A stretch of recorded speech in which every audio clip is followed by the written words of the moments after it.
Jeg besøgte en af Kræftens Bekæmpelses rådgivninger en dag, og der mødte jeg en stemning i kræftrådgivningen, som stod og vibrerede. Fordi kort tid forinden havde en kræftpatient forladt rådgivningen. Det var en ung mor. Hun var ung og alene. Alene på den måde, at hun ikke havde nogen forældre.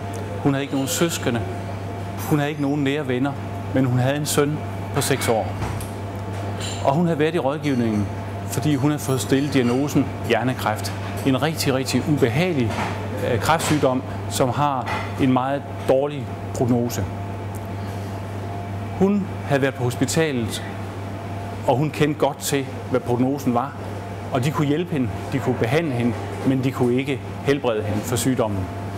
Hendes største spørgsmål til hospitalet var, hvad skal der ske med min søn?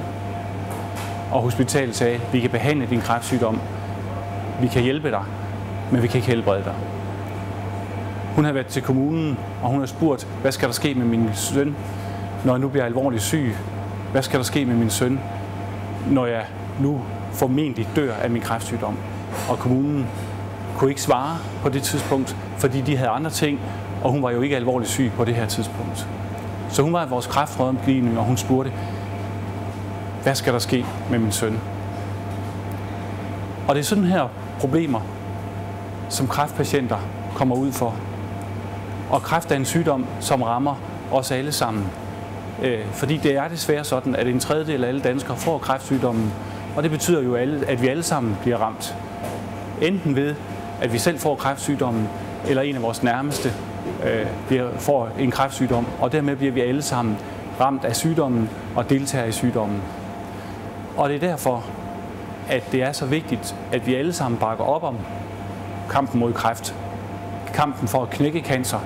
Og jeg er simpelthen så glad for den store indsats, som Kolding Fjord har taget på sig ved at lave det her arrangement i dag, og hvordan personalet har knoklet på at lave et flot og stort arrangement til jer.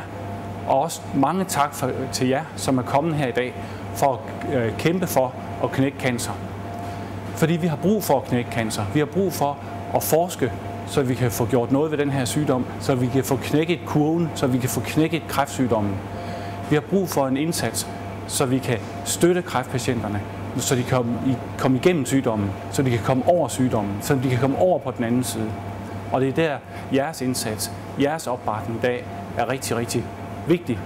Og det er gennem jeres indsats i dag, at det er min store drøm, at vi om få år kan sige til den unge mor, at nu har vi midlet, der kan bekæmpe den her hjernekræft. Fordi forskere i Kræftens Bekæmpelse, i samarbejde med forskere andre steder, er kommet rigtig langt i kampen mod hjernekræft. Og det er mit håb, at indsatsen her i aften kan være med til at knække hjernekræften. Tak skal I have alle sammen.